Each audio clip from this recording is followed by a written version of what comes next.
Thank you for the introduction. So I'm again taking you to coffee. So I'm going to talk about a study that we conducted to understand how caffeine influences CVR in healthy adults. So I'm not again diving deep into CVR and the basics of CVR. Basically, we measure CVR by giving some vasodilatory stimulus like CO2. And in principle, CBR simulates this vasodilation through a different complex interplay between uh, potassium channels, calcium channels, nitric oxide synthase, and neuromodulator like adenosine.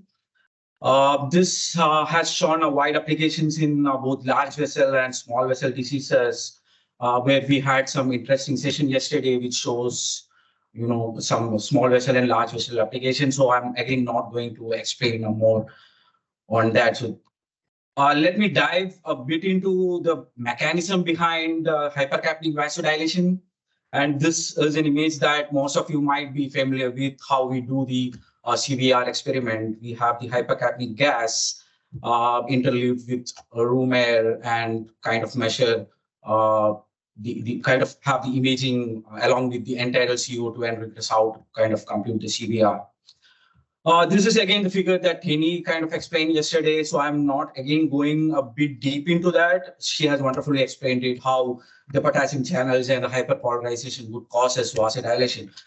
But the thing I would like to explain or focus is that, yeah, potassium channel plays a role, but there are different potassium channels that kind of affects vasodilation. One is the pH sensitive, which, CO2 kinds of increases the pH and it simulates the potassium channel there. Along with that, there are different other potassium channels like calcium activated or ATP sensitive or voltage sensitive potassium channels, which play their role. And there is also an indirect play with the nitric oxide synthase, which also kind of modulates the calcium channel. Reduction in the reduced sensitivity to the calcium channel will also kind of have a relaxation to the vascular smooth muscle cells. So there are different factors that plays and which causes so influence on different parameters on different molecular mechanism kind of cause different physiological variations, and which is one of the most challenges that we face when we translate the CVR into the clinics. Now let me take you through caffeine. Caffeine, yeah, as I mentioned, it's one of the most widely used psychoactive substances across globe. It's a best friend for many of us during our research or whatever we do.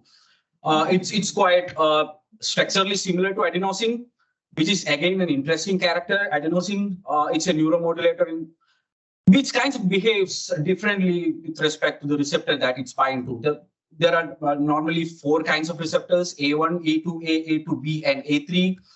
Where if adenosine binds to A1 and A3, it kind of inhibits the production of cyclic AMP, and which kinds of exaggerates the calcium channels, resulting in vasoconstriction, which is what we see in regions like kidney.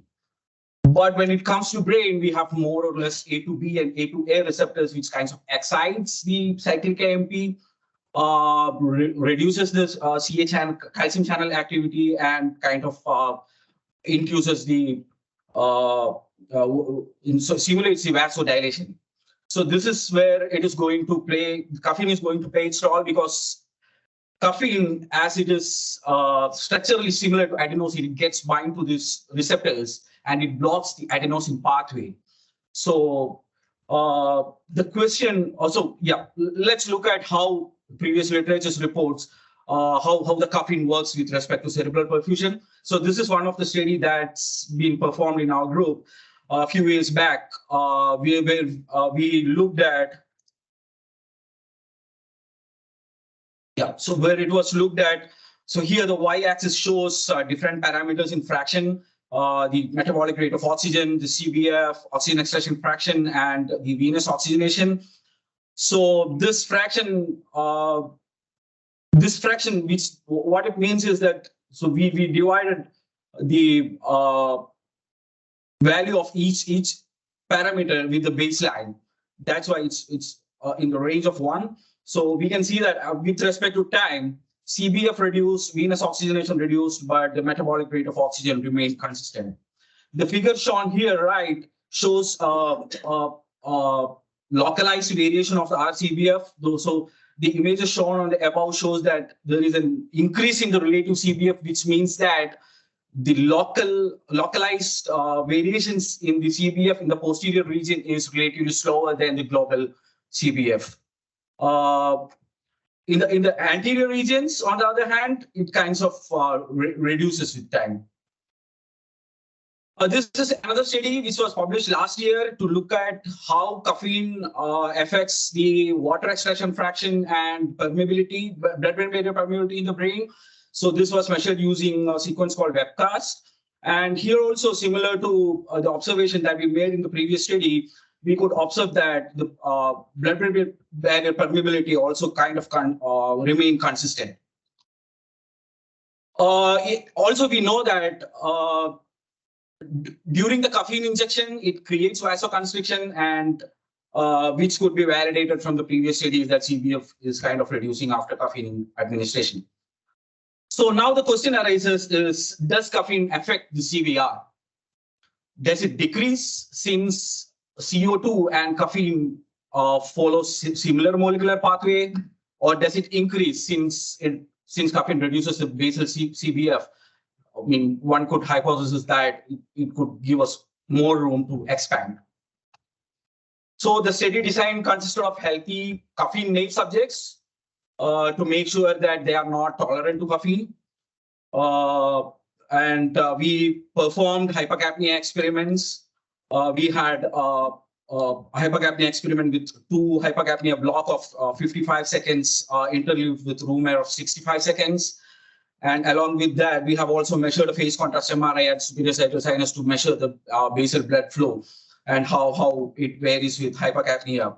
Also, we have a test sequence to validate it with the venous oxygenation.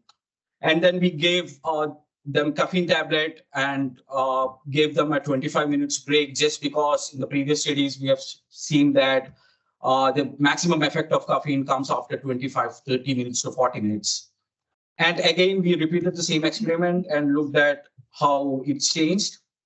So the bold CVR analysis was performed using the GLM model and phase contrast. From phase contrast, we computed the blood flex, and the phase contrast CVR was computed from there.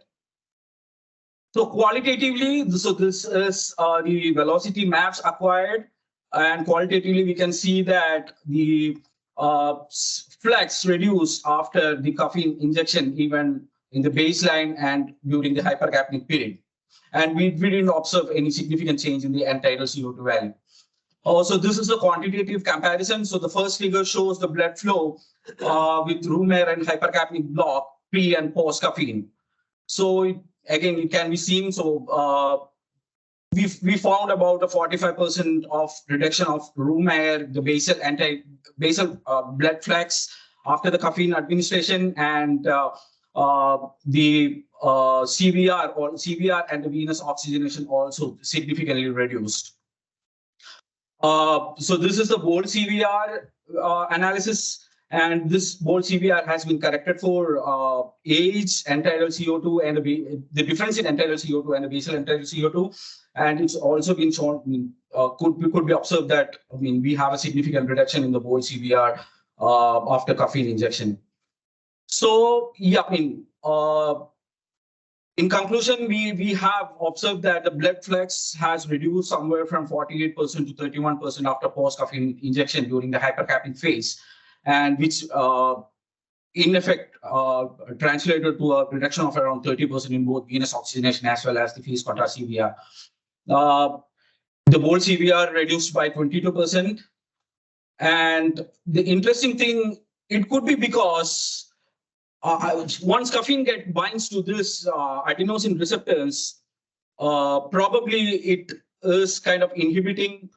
So there could be two chances. One, it could be influencing the nitric oxide pathway, which kinds of simulates the calcium channel to kind of block the adenosine process, and or the other way, it could also influence the potassium channel to kind of cause a vasoconstrictive effect.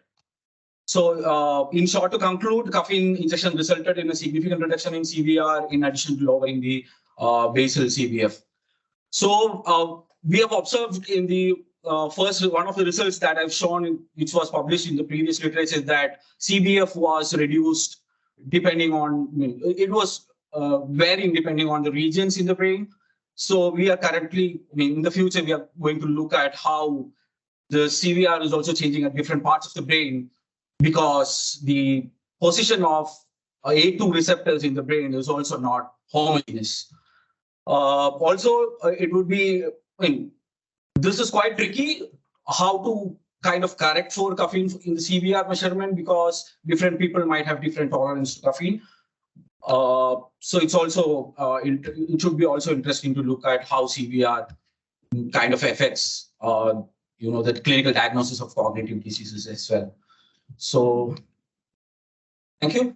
Let me know if you have any questions.